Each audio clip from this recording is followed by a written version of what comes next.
I know Dan eats ice cream. Well, the very first time, last year we did it, we got 2.5 tons of boxes of ice cream. Oh my God. So we had to unbox ice cream and put it in the boil kettle to pasteurize it and run it through the heat exchanger, which is why Jared loved it. Awesome. All right, everybody, welcome to Fretboard TV, Episode 8. We got a very special guest with us today. We've got Jason Brewer from Listermann Brewing Company in Norwood here, an old friend of Kevin Moreland, who is the star of the show today as well.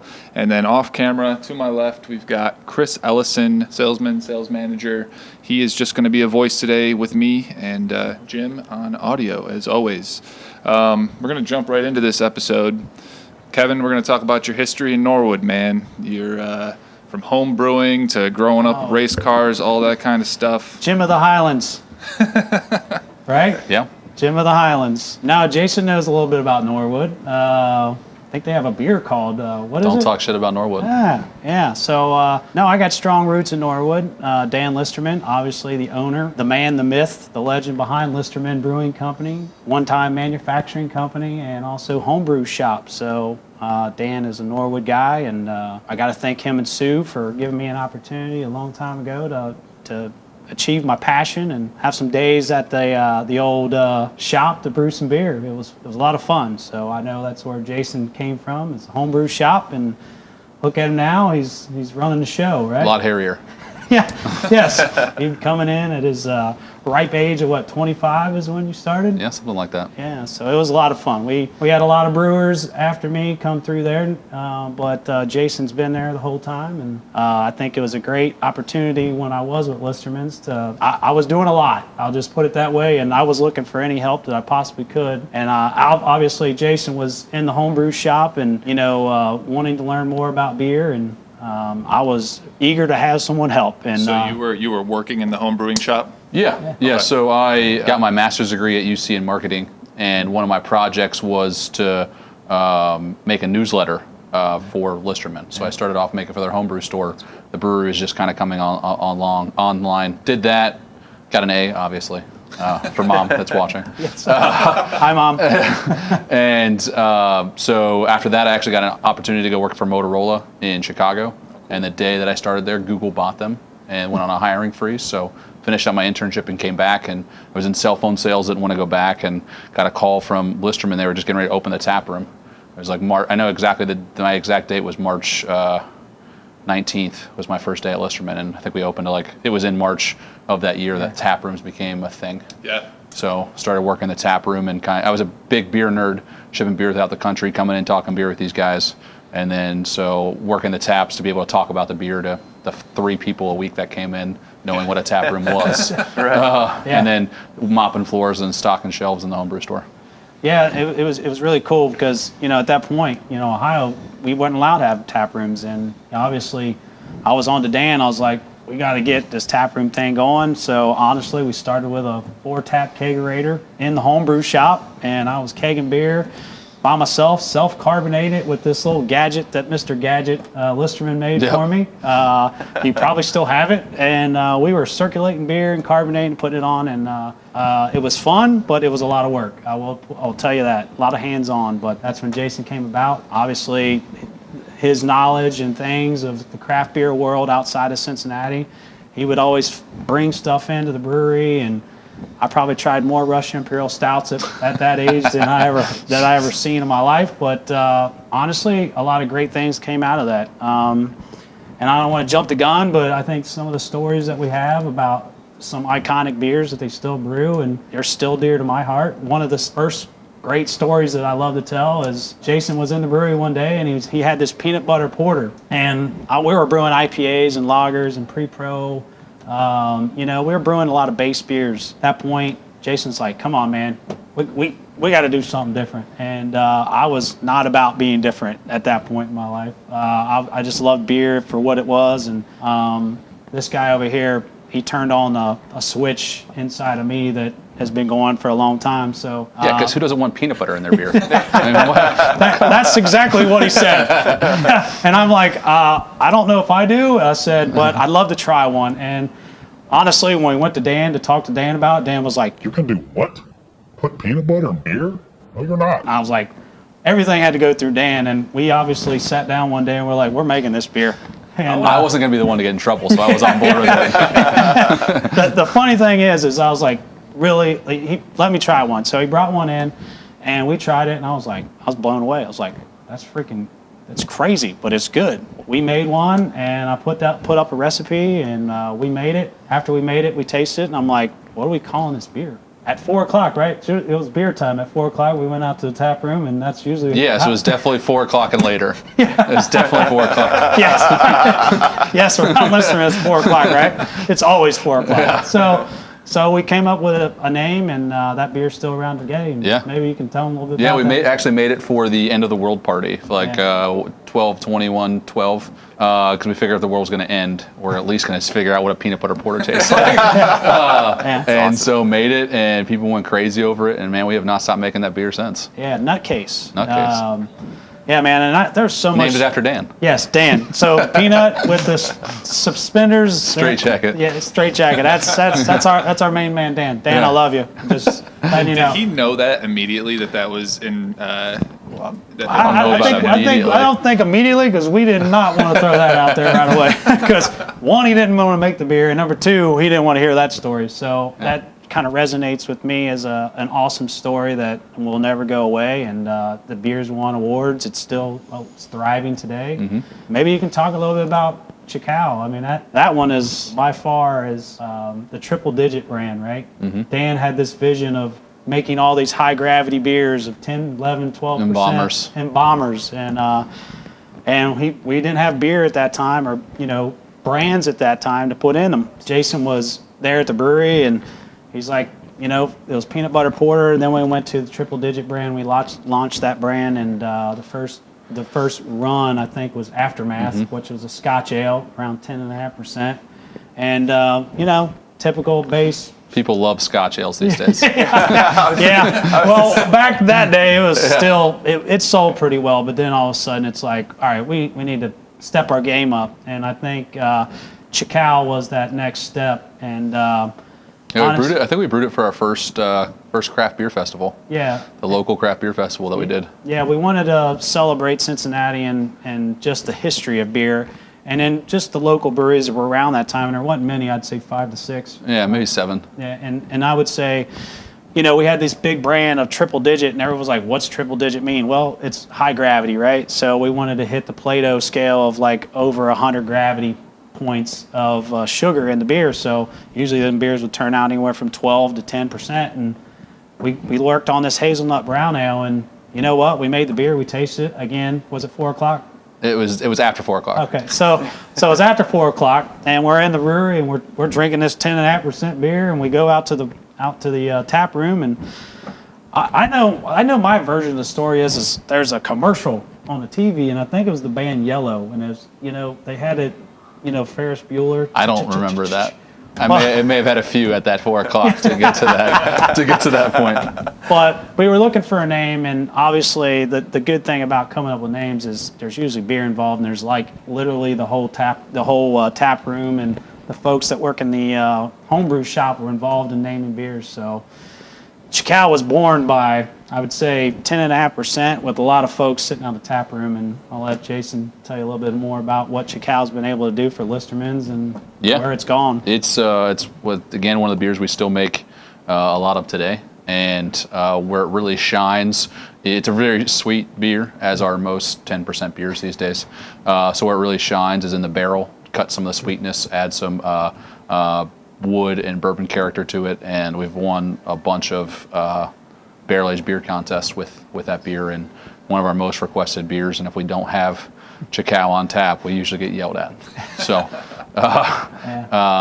it's crazy how far we've come with that beer, and I think we've done like a million different variations of it, always just trying new things with that sort of stuff. It's crazy the inspiration you get back in the day. I think when we were talking about Chicao and kind of what we wanted to do with it was we talk about Brad Clark and Dark Apparition at Jackie O's, because I was going to Jackie O's like every other weekend back then. And, he just did so many great things with Dark Apparition and all the different variants. And I was like, this Chicao is such a great base. And we just started doing cinnamon roll and different crazy flavors with the Chicao, and just kind of the legend went on from there. Yeah, we did. What was it? Right before I was going off to do another project and I was leaving, we had... it was Oktoberfest, and we just had like 10 different kinds of Chicaos, 1 per hour.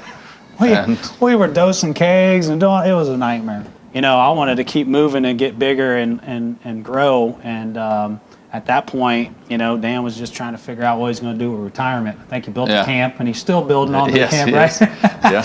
That's the pride and joy, right? Yeah, I would say you were very instrumental in pushing Dan and making Dan be more hands-off, because he still wanted to be hands-on. And slowly becoming more hands-off, and the beer got better, because Dan has a very particular taste of beer. Rauch beer, right? Yes. Rauch beer. Yes. Right. Oh, yes. Not so nice. But Dan, honestly, and I think that was my driving passion to get me where I am today. And it was quality, and I think that still today is there at Listermann.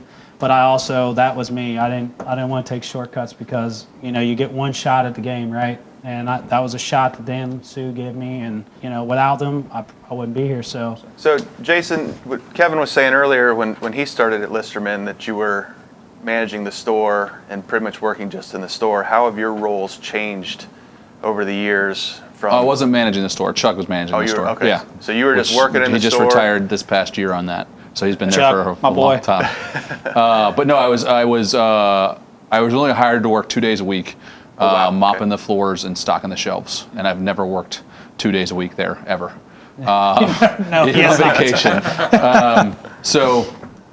Just kind of, and I'm a big believer in doing my job and the job that I also want to do. And Kevin was very accommodating to that because of how many hats he had to wear. And so I was like, oh, you want to do this? Go ahead and do it. And so just started posting more things to social media and taking care of customers in the tap room. The tap room became kind of a thing. And, the tap room kind of slowly expanded from, the bar's finally in its resting spot, but we're still kind of improving the tap room. So that kind of grew from there. And then we started making more beer, and responsibilities are growing. And then Kevin left. So kind of the head promoted his assistant brewer to head brewer, and him and I kind of ran the brewery together. And then he left, and we brought in Jared. And then my role kind of shifted to running the brewery with Jared and also the rest of the business. So now I kind of view the brewery as like 3 departments. We have the homebrew store, the tap room, and the brewery. And so they all have managers that kind of report in. But it's pretty much Jared and I, head brewer, and I kind of, running things, making decisions together. And so you really are kind of the heart and soul of the place. I mean, you're involved in all of it. Yeah. I mean, there's a lot of heart and soul in that place. There's a lot of people that make us tick. So I'll take part of that credit. But we have a great staff there that's been with us for a long time and really make us tick. I mean, we have a bartender that's been there longer than I have, and Chuck's still there, works there part time. Phil. And great guy. Just don't ask him to do anything delicate. No. He'll tear the wall down. Yes. Love you, Phil. So yeah, it's been fun to kind of see the evolution of things, and just kind of where we are then and where we are now, and running a business and a brewery. So. Now, were you a home brewer at all? Did you do much of that? I have maybe home brewed 3 or 4 times. I did so once I started. I never did it before I started at Listermann, and then I got a discount, and so I did it. But then we had a brewery, and I was like, well, if I can convince Kevin to make the beers I want to make, then I have this great brewer making beer instead of me making it at home, and that's kind of been my philosophy ever since. I love it. I don't need to make beer if I can make people that are better at making it for me. Right. So yeah. That was you. That was you. That was my end game. He would always come in. Try this, Kevin. Try this. I know Listermann has done a lot of collaborations over the years. And Kevin, you've done a lot of collaborations as well. I just kind of wanted to touch upon that a little bit. Well, honestly, unless it's like depends on how big the batch is, but a lot of times it's this is, I kind of get this from Kevin, but also my background is it depends on, like, my question always when someone brings me an idea is it going to sell? Right. So it's like we can make the crazy, obviously it's like some brands just kind of sell themselves. I was going to reference if we made a beer with Cantillon, then we wouldn't be able to sell it, but of course we would because it's Cantillon. Right. But it's like you have to keep in mind, like, is it going to sell? Is in our customers, and are you going to like it at the end of the day? So that's a big driving force behind are we going to do this sort of thing. So luckily, back in the day, we did a lot of those experiments without really caring for that. So my philosophy on that sort of thing has kind of changed over time. And Kevin was probably the one, like, are you sure it's going to sell? And I'm like, yeah. And now I'm like the one, are you sure it's going to sell? And they're like, yeah. That's kind of one of the driving forces, but it's just Kevin kind of nailed it, just like having fun. And what's your favorite collaboration beer name that you guys have ever done? Because Man Beaver Wolf is definitely my favorite so far. That's Jared. I have actually honestly never watched an entire episode of South Park. Oh wow. Not one from start to finish. I've never watched one. My mom was always very against it. Don't talk shit about Norwood. It's like, that's a pretty good one. I think that's a good one. But it's not. I was thinking one of the epic collaboration. things. And I know you're talking about collaborations, but to me, when I was thinking about that, and I think just the marketing behind that, don't talk shit about Norwood. Yeah. Like, hey, really? They called a beer that? And it was about that drinking fountain commercial. The YouTube commercial or YouTube video. I was like, that's so clever, right? So, but we have connection close, like family, friends that all live in Norwood, and I just thought that was like the point of where it was funny, but it's the truth. Yeah. And then you guys rolled into the whole collaboration with the zoo, and that blew up. So those, you guys have a lot of good projects there after. And that. I also really like that I've had it with these mother effing IPAs at this mother effing brewery.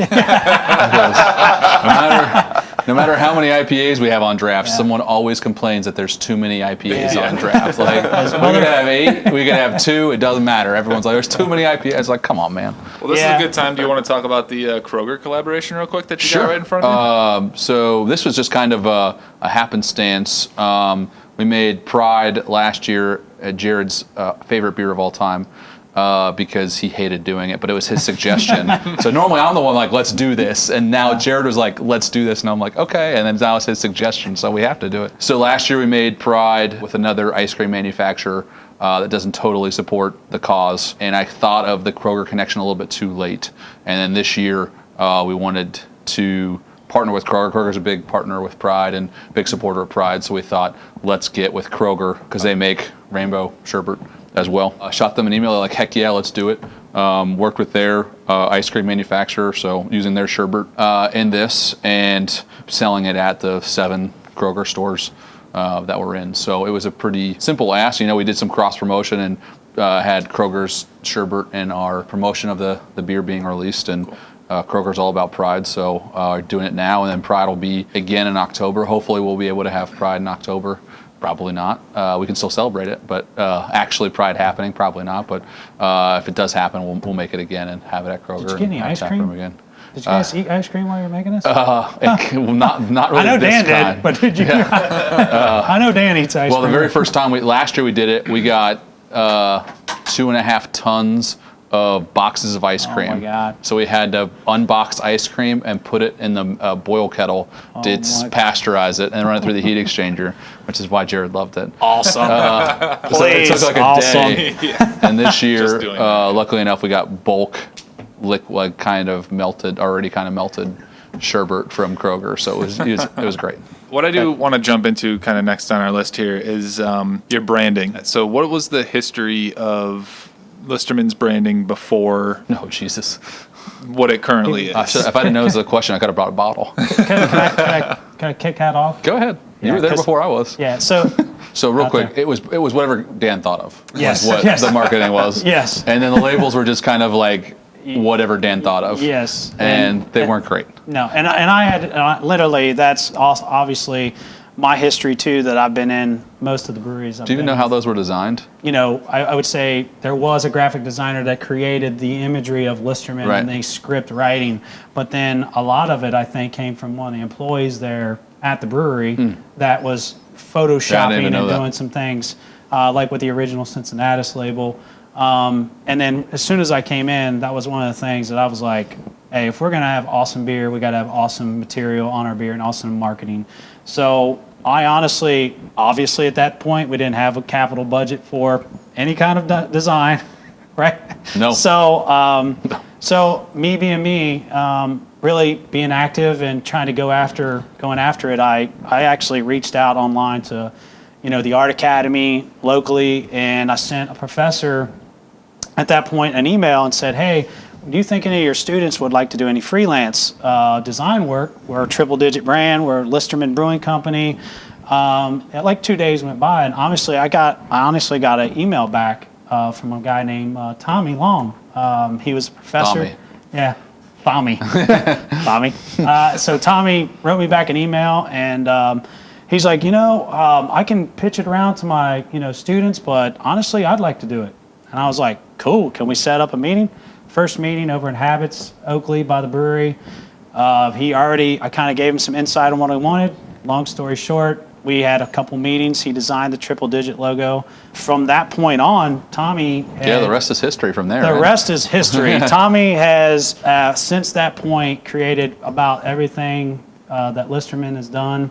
99%. So Jason, at what point did the branding kind of change to like the hot topic at the moment, right? Like your can designs, you guys are releasing something almost on a weekly basis, and it's relevant to what's happening in the world or the news cycle at the time. When did that start happening for you guys? I think it's just something that it kind of follows the styles of beer. It's kind of in our blood as homebrewers, and the ethos of our company to be homebrewers, to want to try new styles. Yeah. So it's like when New England IPAs came out, there's still brewers fighting New England IPAs. Like, who cares? Like, it's a beer, it tastes good, just drink it. Like, right. And so it was like, when that was kind of a new thing coming, it was just like, well, we should try that because A, we try them and they taste good, and B, like, we'd be doing a disservice to our community and who we are if we don't try these things. So the same thing happens with pastry stouts and all these kind of crazy stuff, like throwing sherbet in a beer. Like, it's fun, it's experimental. Let's try it. And then the branding just kind of follows that. So what kind of things are relevant today? What do we want to talk about? What's fun to us? Right. We have an NBA Jam beer coming out next week. Probably, next weekish. That is going to be really fun. We're doing like co-branding with another brewery in collaboration and playing each other. So it's just, keeping it fresh and relevant to ourselves. And, there's a lot of things we want to do. Like if I could make every beer an office beer, I probably would. Just making it fun for ourselves. And I think that translates to the customer. Yeah. So we made there's a style of beer called Lichtbier. It's like a low alcohol German style beer, and so we had fun and made it look like this blue label here, and so it's just You funny guy, you. it's just fun, and that's kind of where if we could poke the bear a little bit or poke some fun at some situation or other, we will, because it's fun to us, and if we're having fun with it, then the customer will have fun. You outlaws. But yeah, I think, and what I've tend to notice too, what I like about what Jason and Jared and the team are doing at Listermann's, their brand evolves all the time. You never know what you're going to get there. It's like as long as we can put out a quality beer, we know people will be happy when they leave. Yeah. And we're such a small brewery that if we focus on just making a flagship beer, then we'll just have like 5 beers on draft. Right. So it's kind of like if we want to call a flagship, we chose a peanut butter porter and a 10% brown ale, so they don't move as fast as if it was just an IPA that was just selling all the time. Right. That makes it fun for the customer too, though. Makes right? it fun for the customer, makes it fun for the Yeah. brewers, it makes it fun for marketing, it makes it fun for everybody. Well, cool, guys. All right, we're going to take a quick break. We're going to talk about what's going on in the tap room this week, and we will be right back.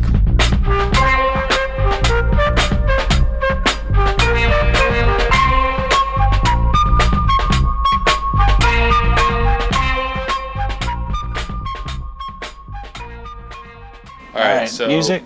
Welcome back. So Don't ask him about Dave Matthews Band. That's it. I was just listening to it on the way up. I know he was. Well, welcome back, everybody. Hope you can join us this week in the tap room. We've got some cool things going on, some good music on stage. We've got Kevin Moreland and Jason Brewer here from Listermann Brewing Company joining us this week. We're going to talk about music because that's the other half of what we do here. So, Jay, have you ever played music? Are you a musician of any kind? I was a killer recorder player in grade school. Meaning you took it home and practiced? Absolutely crushed it. Who's got one? I want to see it. Anyone got one? I was rhythm sticks. So. Somebody in grade school came up with the idea that if you push your pencil into like the reed, you could take the reed out, and it looks like you could blow into it but not make noise. And so for like the pageants, you didn't have to actually know the music. You could just make it look like, and you were rely blowing on everyone else to carry the weight. You just did your dance. You did the Mom, movement. I did not do that. You did the Kenny G. Exactly. So what kind of music is playing in the brewery when guests aren't there? Oh man, it's a lot of Miley Cyrus. Didn't see that one coming, did you? And we have a brewer that loves Miley Cyrus, so whatever they're playing, but Miley Cyrus is up there for sure. Miley. Yeah. That's it. All right, it's just Miley Miley. Cyrus. All right. What about if you're back in the brewery and you guys are canning? What are you putting on? Oh man. Or they even let you touch the radio? They don't. They're back there suffering way more than I am. Yes. So it's just kind of whatever they want to play. I'm big into like jam bands and some of the older '90s and college music. I'm something corporates, Andrew McMahon in the Wilderness and Jack's Mannequin.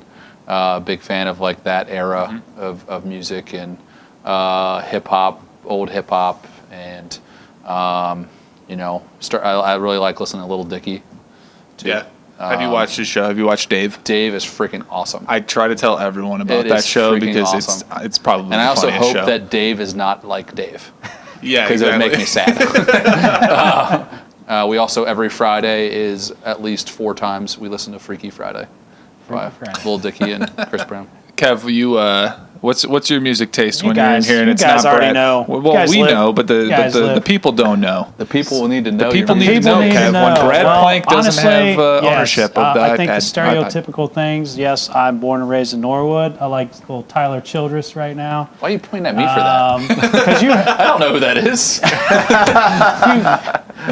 Okay, so I like Just because I Tyler. lived in Norwood doesn't know I lived Yes, in you Norwood. did. Yes, and you frequented places in Norwood. But I like Tyler Childress right now. But you guys here at the brewery, me and Brad, back in the brewery, we love reggae. I'm a big Revolution fan. I love stick figure, Iration. I travel around the United States to see those guys when I have a chance, when I'm not in the brewery. What is a really good Cincinnati reggae thing? I can't think of. The Cliff Tones, they're Not great. them, but the other one. The Element. Queen City Silver Queen City Stars. Silver Goodness gracious, Stars. nope. Elementary Liberty. Yeah. Oh yeah, Yeah. Elementary Liberty. Yeah. Have we had them I listen to play? I got some of their They've not music. been I up listen to here. that a lot. Yes. Yeah, so really like we've that. done a beer with the Cliff Tones. Reggae, it's like me. I like the vibe. I like to just, chill, All right. Yeah. So pre-COVID, what was the last concert you both went to? Jason, let's start with you. I actually went. I was thinking about this question. I went to an Andrew McMahon concert like a couple weeks ago. I did a drive-in live video late at night. But I think I went and saw the Kooks, British indie band. I would have to say it actually was around the same period of time, right before Bachfest. In January, I seen Stick Figure in Florida on New Year's Eve. It was pretty awesome. So Stick Figure. yeah, Cool. It's a reggae band, kind of Yeah. a California style reggae. Yeah, band. it's pretty awesome. So All right, so we're going to wrap up pretty this good. episode with the classic question that we ask everybody. If you could put 3 bands on the Fretboard stage, dead or alive, who are you putting on the stage, Kev? it don't take me any time to answer that question. Led Zeppelin, number one of the best vocalists, one of the best drummers, just one of the best bands ever, in my mind. Number 2, Bob Marley, bar none. It's happening. Let's do it. And number 3, I got literally someone new, and I love Revolution. I'd love to see him here. All right, hold on. So what I've added to this that I really enjoy is you have to put those in order of who starts the show, who ends it, because I've heard some interesting spins on this. who starts the show? Well, I got to tell you, Bob's going to get you smoked out, so he's probably got to end the show. And Well, wouldn't he make you smoke you out so you enjoy the rest of the show? Yeah. no, not me. I'm usually the back way. So That's true. Led Zeppelin's kicking it off because they're going to put you in gear, The right? old VIP tent. Yes. Only me and you know that. Well, Phil, wherever There's some Phil's, other I know. people. There's some other people A lot know of, about the VIP lot of craft tent. beer aficionados. They're still around. They've been in the VIP tent. But yes, see, I'm trying to be So nice. you got Led Zeppelin starting it, Revolution in the middle, and Bob Marley Bob finishing. Marley's I would finishing totally you flip off. that. All right. Totally flip that. But that's what I'm saying. That's why. Do you know how concerts work? That is exactly why I asked the question. Yeah, because I mean, I've see, always I got to gotten get in the answers from gear people when that- I'm there, Yeah. and Led Zeppelin's going to get you in gear, and then I want a little midway. Then Trying to build you up, baby. They're building that. Hey, listen, this is Kevin's show. He gets to write the bill and everything. Jason, Jay, what you got? I think since you said Dead or Alive, it makes it a little easier because I'll pick the dead people, obviously. So I think my three are going to be Queen, Jimmy, and Allman Brothers. Oh, well. that's a good one. And I think that I don't know how you put that in order. I think you just say, just go on Roll the stage when dice. you're ready. Roll the dice. If y'all want to Roll play the together, dice. cool. Yeah, play together. I was in between, maybe having the Who when they're all together, but just yeah. The Who. But it's Dead or Alive. You got to pick the dead people because you can still Rolling Stones. I don't know if you've seen them. I went and saw them with my dad a couple years ago. They still kick massive ass. Yeah. They're still 80 years old and ridiculously good still. And so it's like Keith Richards still rolling, man. dude, all of them are He's still rolling. Their whole band is still rolling. But Keith wasn't even older than Jagger, though. I mean, he's still old. So yeah, gotta go. I think that's That's a fantastic the three. lineup. Yeah, Yeah. that's super cool. I think Jimmy leads it off because he does a Star Spangled Banner, Yeah, and then I don't know the other two. I think I would put the Allman Brothers in the middle. That's my dad's favorite band, by the way. So I grew up on Allman Brothers. I love them as well. I think that would be the I think order. Queen though just has awesome energy that just Yeah, I ends think the that you night. finish high energy. Allman yeah. Brothers would be kind of the chill Right. middle ground jam out, play an hour-long song. Yeah, exactly. And then finish with the higher energy. Yeah, Well, yeah. Jimmy might burn the stage down, so there might not be the rest of the That's- concert. But that would be okay with too. Yes. You know what I mean? That's Jim, right. Jim the sound You have guy's a got a microphone, comment. Jim, because you don't even have a microphone, so this isn't going to work. I'm going to translate for Jim. So he says you got to flip-flop it because Jimmy ended Woodstock. And I guess if you do make the point that he might burn the stage down, it might be best. If I Yes, have any let's not burn the stage risk out of the again. stage burning down with those three, I'm going to put that at the very end Yeah, so let's that put we him. can see Let's that. put him backwards. Yeah, Yeah. let's put him in the There back. you go. Well, that's awesome, guys. We're going to wrap this thing up. Jason, really appreciate you coming out, making this episode extra Hey, special. this has been fun. Thanks for having me. Kevin, thanks so much, man. This is really cool. We learned a lot today. No, it's- Everybody, thank you so much for watching. Make sure to subscribe, leave a comment on the video. Let us know what you think. Next week, we've got a very cool episode with our three brewers. We've got Brad, Mike Wally, and Tracy, who's new to the team. The three of those guys are going to sit down and talk about everything beer. So, yeah, look out for that. Everybody, thank you so much. Thank you. Enjoy. Cheers. Cheers. Cheers.